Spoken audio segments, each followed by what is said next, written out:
द्वापर युग में एक बार यशोदा मैया ने श्री कृष्ण से कहा कि तुम तो पूरे संसार के पालन करता हो। आज तुम मुझे कोई ऐसा व्रत बताओ जिसे करने से किसी भी स्त्री को विधवा होने का भय न रहे तथा इससे मनुष्यों की सभी मनोकामनाएं पूर्ण हो। श्री कृष्ण बोलते हैं कि माता, आपने बहुत ही सुंदर प्रश्न पूछा है। मैं आपको इसके बारे में विस्तार पूर्वक बताता हूँ। सौभाग्य प्राप्ति के लिए महिलाओं को 32 पूर्णमासियों के व्रत को करना चाहिए।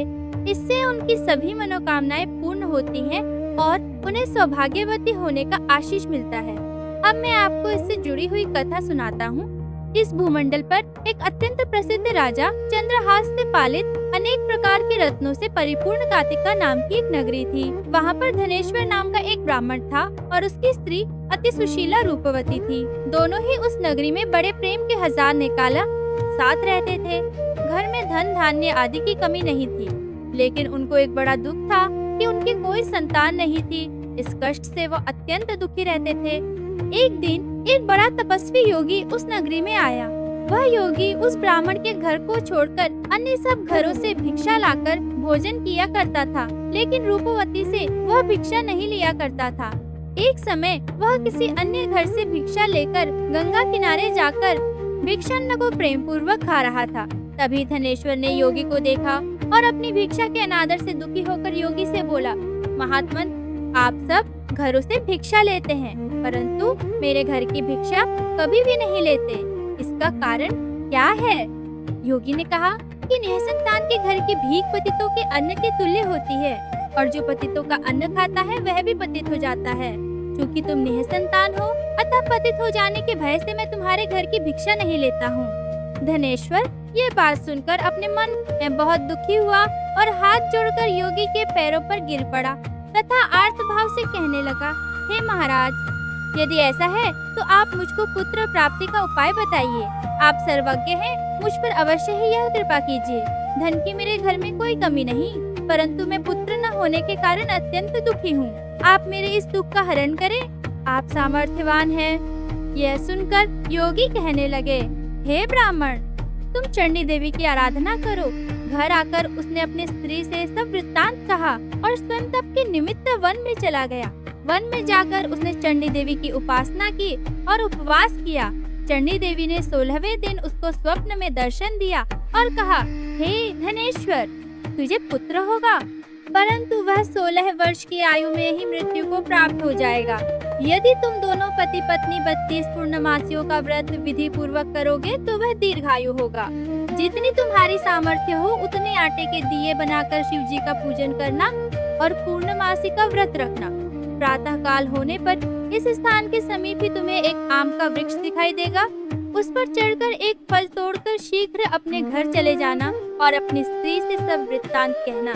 जब वह श्री शंकर जी का ध्यान करके उस फल को खा लेगी, तब भगवान शंकर की कृपा से वह गर्भवती हो जाएगी।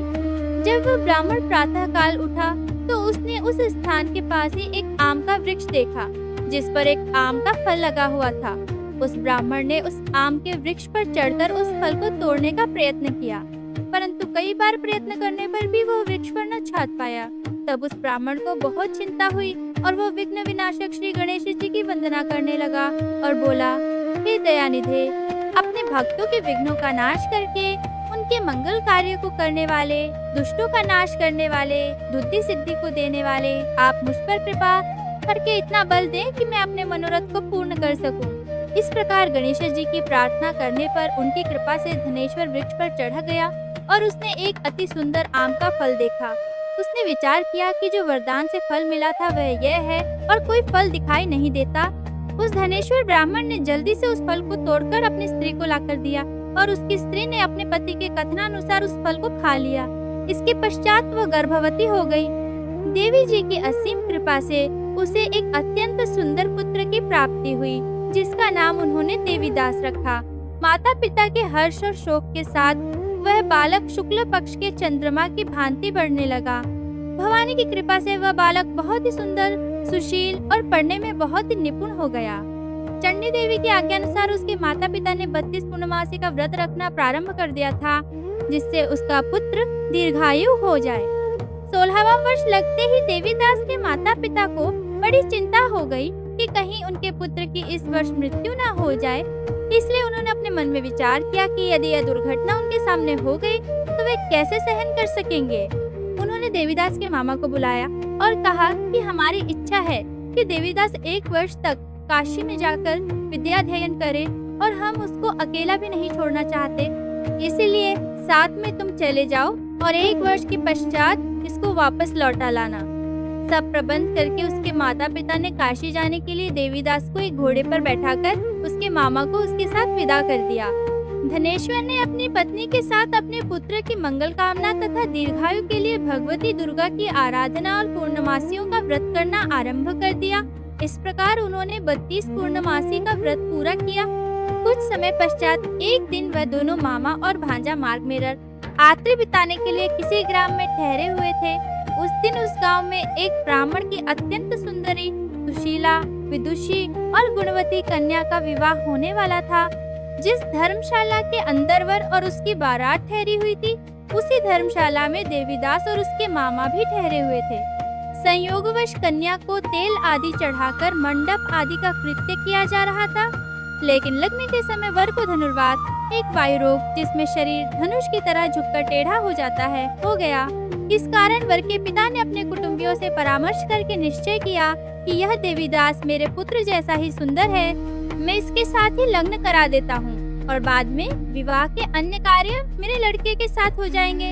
ऐसा सोचकर उन्होंने देवीदास के मामा से जाकर बोला कि तुम थोड़ी देर के लिए अपने भांजे को हमें दे दो, जिससे विवाह की लग्न के सारे कृत्य सुचारू रूप से हो सके। तब उसका मामा कहने लगा कि जो कुछ भी कन्यादान के समय वर को मिले वह सब हमें दे दिया जाए, तो मेरा भांजा इस बारात का दूल्हा बन जाएगा।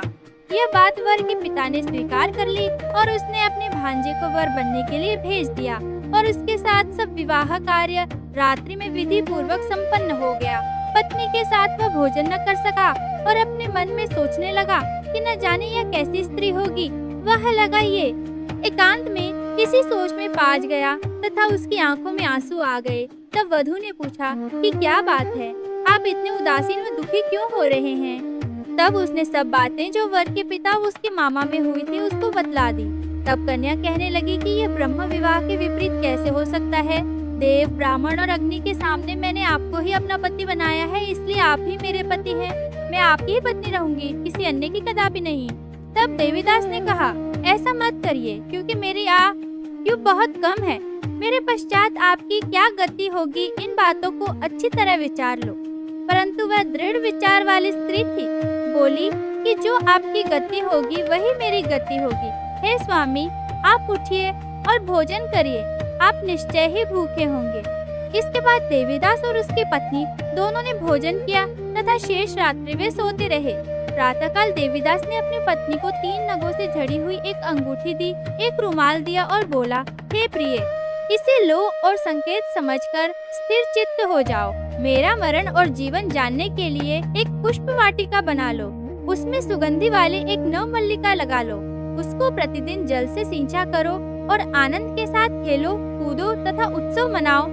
जिस समय और जिस दिन मेरा प्राणांत होगा, ये फूल सूख जाएंगे और जब ये फिर हरे हो जाएं, तो जान लेना कि मैं जीवित हूँ। यह समझाकर वह चला गया। प्रातः काल होते ही वहाँ पर गाजे बाजे बजने लगे और जिस समय विवाह के कार्य समाप्त करने के लिए वर तथा सब बाराती मंडप में आए, तो कन्या ने वर को भली प्रकार से देखकर अपने पिता से कहा कि यह मेरा पति नहीं है, मेरा पति वही है जिसके साथ सत्र में मेरा पाणी ग्रहण हुआ था। इसके साथ मेरा विवाह नहीं हुआ है। यदि ये वही है तो बताए कि मैंने इसको क्या दिया। मधुपर और कन्यादान के समय जो मैंने भूषणादि दिए थे उन्हें दिखाए तथा रात में मैंने क्या गुप्त बातें कही थी वह सब सुनाए।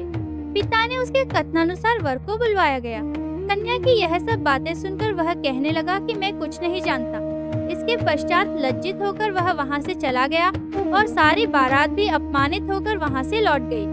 भगवान श्री कृष्ण बोले, हे माता, इस प्रकार देवीदास काशी विद्याध्ययन के लिए चला गया। जब कुछ समय बीत गया तो काल से प्रेरित होकर एक सर्प रात्रि के समय उसको डसने के लिए वहाँ पर आया। उस विषधर के प्रभाव से उसके शयन का स्थान चारों ओर से विष से विषैला हो गया, परंतु व्रत के प्रभाव से उसको काट न पाया, क्योंकि पहले ही उसकी माता ने 32 पूर्णिमा का व्रत कर रखा था। इसके बाद मध्याह्न के समय स्वयं काल वहाँ पर आया और उसके शरीर से उसके प्राणों को निकालने का प्रयत्न करने लगा, जिससे वह मूर्छित होकर पृथ्वी पर गिर पड़ा। भगवान की कृपा से उसी समय पार्वती जी के साथ भगवान शंकर वहाँ पर आ गए। उसको मूर्छित दशा में देखकर पार्वती जी ने भगवान शंकर से प्रार्थना की कि हे प्रभु, इस बालक की माता ने पहले 32 पूर्णिमा का व्रत किया था, जिसके प्रभाव से हे भगवान आप इसको प्राण दान दें। भवानी के कहने पर भक्त वत्सल भगवान शिव ने उसको प्राण दान दे दिया। इस व्रत के प्रभाव से काल को भी पीछे हटना पड़ा और देवीदास स्वस्थ होकर बैठ गया। उधर उसकी स्त्री उसके काल की प्रतीक्षा किया करती थी। जब उसने देखा कि उस पुष्प वाटिका में पत्र पुष्प कुछ भी नहीं रहे, तो उसको अत्यंत आश्चर्य हुआ और जब वह वैसे ही हरी भरी हो गई, तो वह जान गई कि वह जीवित हो गए हैं। यह देखकर वह बहुत प्रसन्न मन से अपने पिता के कहने लगी कि पिताजी, मेरे पति जीवित हैं, आप उनको ढूंढना शुरू करें। जब 16वां वर्ष व्यतीत हो गया, तो देवीदास भी अपने मामा के साथ काशी से चल दिया। इधर उसके ससुर उसे ढूंढने के लिए अपने घर से जाने वाले ही थे कि वह दोनों मामा भांजा वहां पर आ गए। देवीदास को आता देखकर उसका ससुर बड़ी प्रसन्नता के साथ अपने घर में ले आया। उस समय नगर के निवासी भी वहां इकट्ठे हो गए और सबने निश्चय किया कि अवश्य ही इसी बालक के साथ इस कन्या का विवाह हुआ था। उस बालक को जब कन्या ने देखा तो पहचान लिया और कहा कि यह तो वही है जो संकेत करके गया था। तदुपरांत सभी कहने लगे कि भला हुआ जो यह आ गया और सब नगरवासियों ने आनंद मनाया। श्री कृष्ण जी कहने लगे कि इस प्रकार धनेश्वर 32 पूर्णिमाओं के व्रत के प्रभाव से पुत्रवान हो गया। जो भी स्त्रियां इस व्रत को करती हैं, वे जन्म जन्मांतर में वैधव्य का दुख नहीं भोगती और सदैव सौभाग्यवती रहती है। ये मेरा वचन है, इसमें कोई संदेह नहीं है।